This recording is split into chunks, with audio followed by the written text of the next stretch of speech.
Section 10 of 4 Science Fiction Novellas.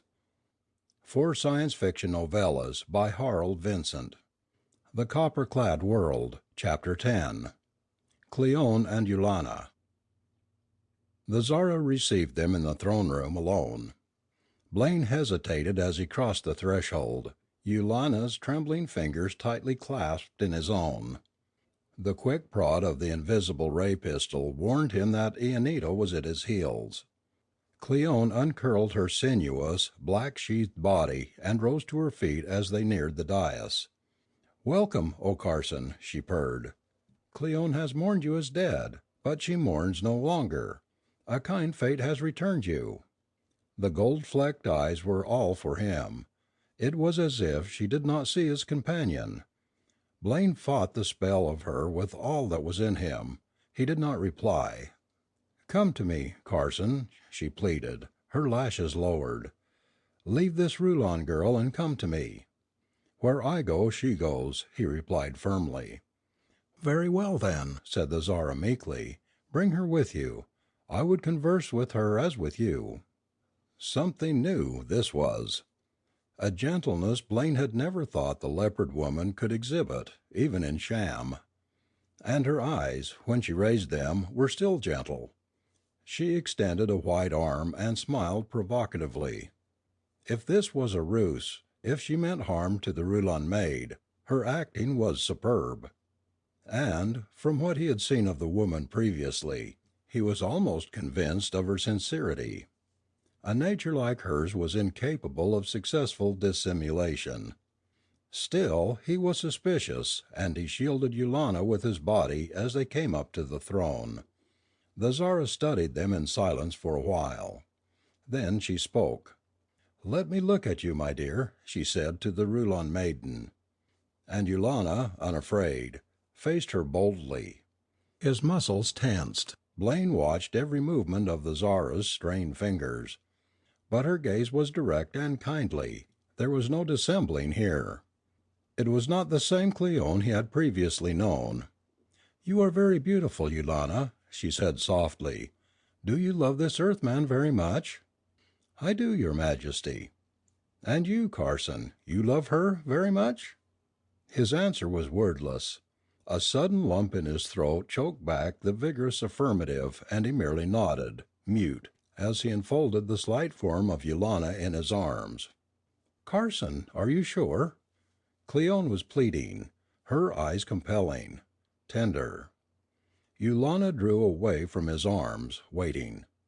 What had come over the leopard woman?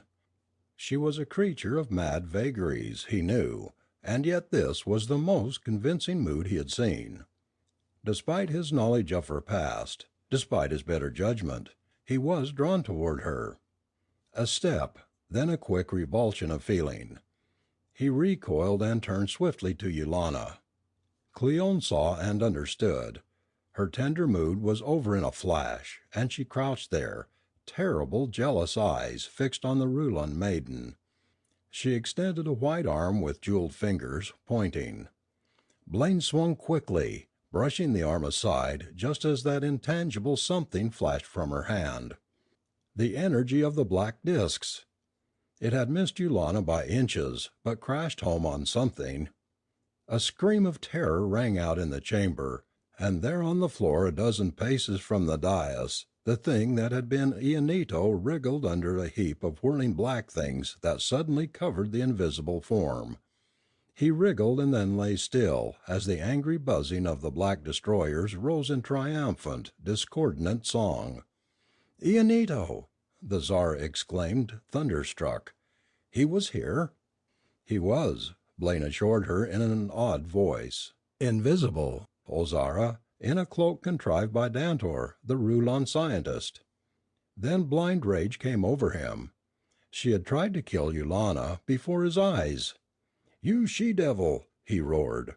"I have half a mind to choke the vile life from your tainted body. Damn you! May the heat devils of Mercury burn and sear and shrivel you in everlasting torment!" She cowered as if he had struck her, and unaccountably, he was ashamed. Cursing her like a schoolboy and using the language of the lower class Venerians. "Please, Carson, please," she moaned. "Do it. Choke me if you will, and release me from my torment. I am yours to do with as you please." Throwing back her proud head, she bared her throat. Blaine took a step forward, his knees weak beneath him. "Carson!" It was Yulana, her hand soft on his arm. He drew the back of his hand across his eyes. This was madness. But was ever a woman so deserving of death? Incomprehensible, half animal creature, she sat there rocking to and fro, waiting. "No," he said, "no. Only let us go in peace, Cleone. Your sins be on your own head. Your realization of them is punishment enough." "Wait." Controlling herself now, she rose once more, and her face was transfigured. Almost it seemed that she was happy. "Wait," she repeated. "You are free to go when I have finished, but first Cleone wishes to bid you farewell." They faced her in silent wonderment. "Ianito is gone," she continued, "and the Lota are helpless without him, unless I take over their leadership in fact. He was my master, I admit. But Cleone is able to carry on with the plans he conceived, able but no longer willing. Cleone is abdicating. It but remains for you, Carson, to put a stop to this thing they are doing down there at the great rocket tube. You can do it, I am certain. Go now, and think not too badly of Cleone when you have gone. Farewell." With a quick motion she raised her fingers to her lips, then tossed a small vial crashing to the floor. "Carson, she has taken something." Yulana stifled a hysterical sob as she spoke. "Go to her. It's the least you can do." Blaine caught the leopard woman in his arms and lowered her gently to the luxurious cushions of the throne she had occupied for so long a time, a queen in name only. Already the gold-flecked eyes were glazing and they begged him piteously. "Kiss me." Her lips formed the words, but no sound came. Yulana was there, on her knees crying. "Carson, you must," she urged him. The spirit of Cleone, with its great burden of evil and some little of good, left the beautiful body as the Earthman pressed his lips to hers. An unwonted smile, placid and content, wreathed the still features. The Zara was no more. Stunned and shaken by what they had seen, they hurried from the chamber of death. Blaine located the lift and they were quickly carried to the laboratory. Dantor was there, working with the astronomers, and Blaine drew him aside, whispering the story in his ear in swift, disjointed sentences. The aged scientist could scarcely credit his senses. The thrumming of the copper shell to the energy of the second rocket tube charge came but faintly to their ears in this place, since the vacuum of the outer space surrounded the great domed structure. But the vibration and quakings of the satellite were transmitted to the floor plates on which they stood. They knew that Antrid was swinging ever outward from the mother planet. "You must do it alone," Dantor was saying. "You and Yulana. I have no control over these Lota. I am here only on sufferance of Ianito, and Ianito is no more. But they know it not. These in the dome think he is with you now, cloaked in invisibility. The tale of the cloaks has been broadcast. You are safe for the present, and can descend to the base of the rocket with impunity. Ianito's name is the password. And here is a ray pistol, fully charged, 2 of them. He left them in his desk. Go now, quickly." "The way, how do we get there?" Blaine's fingers closed lovingly over the butts of the pistols and he thrust them in his pockets. "Oh, yes, the lift. The one that carried you to the palace. Its shaft ends deep down beneath the natural surface of Antrid in a tunnel where a moving platform will carry you to your friend. May your god and the gods of ancient Antrid be with you." Once more they were in the cage of the lift, dropping with breathtaking speed. Down into the bowels of the satellite they sped, and it seemed the shaft would never end. Then they were in the tunnel Dantor had told them about, smooth walls speeding past as the swiftly moving platform carried them on. The great arched chamber opened before them at last, and they saw that the workmen were returning to their tasks. The huge breech of the rocket tube had cooled to a dimly visible red, the second charge having done its work.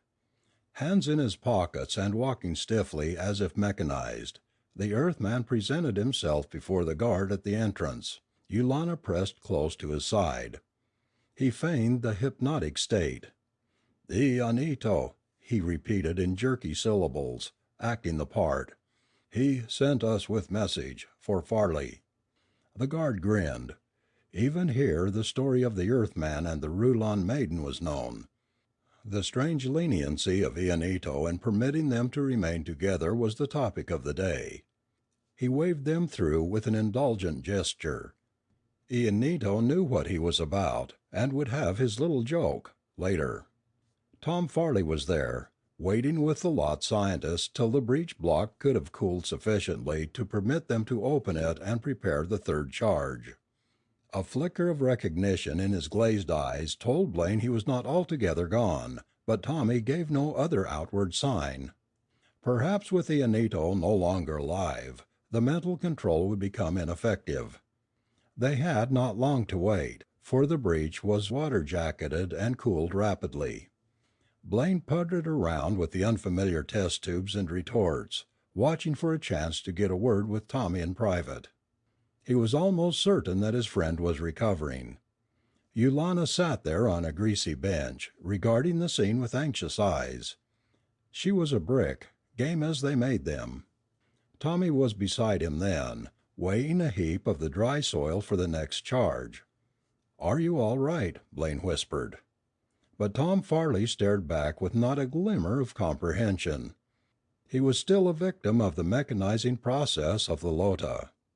With a carefully planned but seemingly careless gesture, Blaine slid back the weight on the scale arm. This charge would be short of the proper ratio of dry soil. He wondered what the effect would be. One of the lot scientists came over then with the radium capsule, and Tommy attached it to the clamp that would hold it in contact with the cube of K-metal. The dry soil was shoveled into the breech block by the unsuspecting Lota, and the thing was ready for the placing of the excitant. The great breech block swung home, and a siren shrieked. All work in the laboratory was suspended, and the workmen stood around in expectant silence.